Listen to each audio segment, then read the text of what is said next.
Look into a spoon. One side makes you tiny and upside down.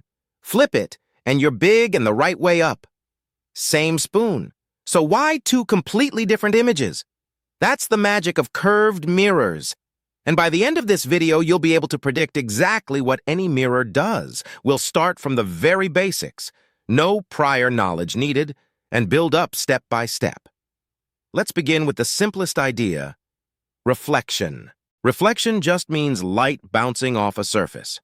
When a ray of light, think of it as a thin, straight beam, hits a smooth mirror, it bounces off in a very predictable way.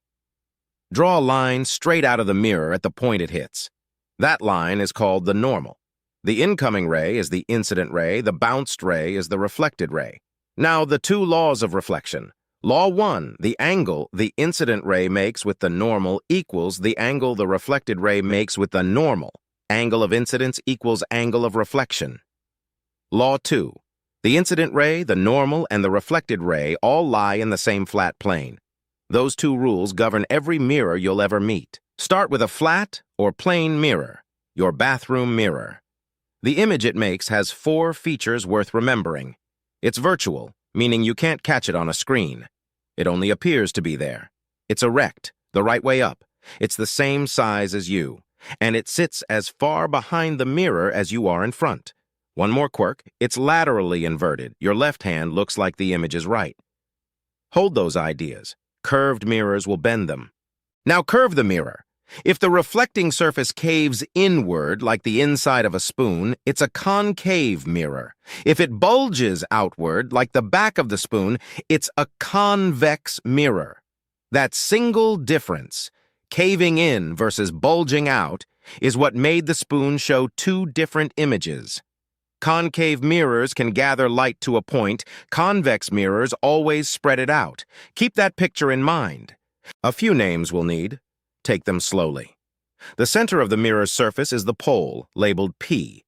The mirror is part of a sphere. The center of that sphere is the center of curvature, C.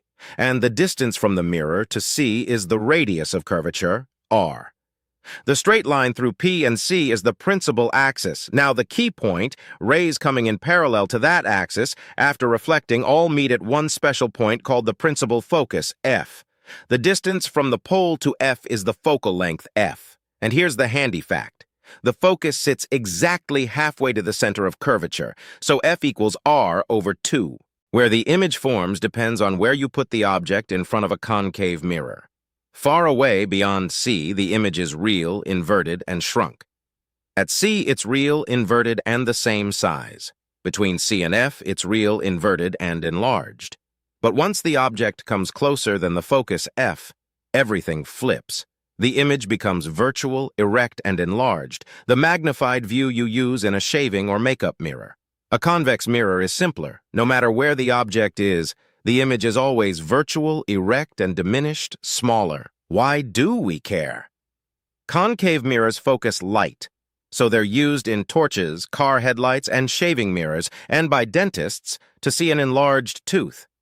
Convex mirrors always give a small, upright image and a wide field of view, which is why they're the rear-view mirrors on vehicles and the security mirrors at shop corners. They let you see a much bigger area. Before we calculate anything, we need a rule for plus and minus signs because a wrong sign ruins the whole answer. It's called the new Cartesian Sign Convention. Put the pole at the origin and the principal axis as the x-axis. The object always sits on the left, so light comes from the left. Distances measured against the incoming light, to the left, are negative. Distances along the light, to the right, behind the mirror, are positive. Heights above the axis are positive. Heights below are negative. So an object distance u is always negative, and you'll see why focal lengths differ in sign for the 2 mirrors. Now the payoff. One formula links it all. The mirror formula, 1 over v plus 1 over u equals 1 over f. Here u is the object distance, v the image distance, and f the focal length. Plug in the signs correctly, and v tells you where the image is and whether it's real or virtual.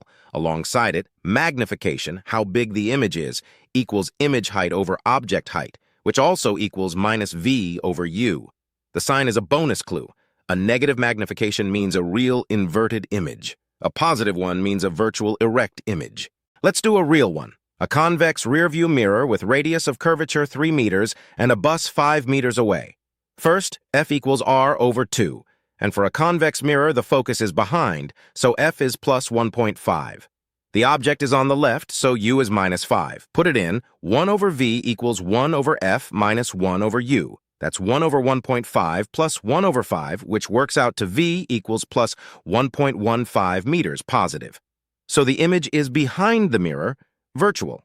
Magnification is minus V over U, about plus 0.23, positive and less than 1. So the image is erect and much smaller. Exactly what a rear-view mirror does. One more, this time concave. An object 25 centimeters in front of a concave mirror of focal length 15 centimeters. Concave focus is in front, so F is minus 15 and U is minus 25. 1 over V equals 1 over F minus 1 over U, minus 1 over 15 plus 1 over 25. Work the fractions and V comes out to about minus 37.5 centimeters. Negative, so the image is real and in front of the mirror where a screen would catch it, inverted and enlarged. The signs did all the storytelling. Your turn. The question's on screen. Pause if you like, but try it first. 10 seconds. Go.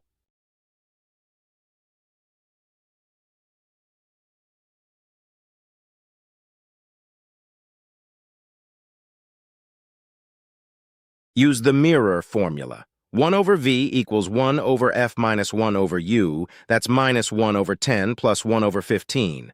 Common denominator 30 minus 3 plus 2 over 30 is minus 1 over 30. So V equals minus 30 centimeters. A real image 30 centimeters in front. That's option A.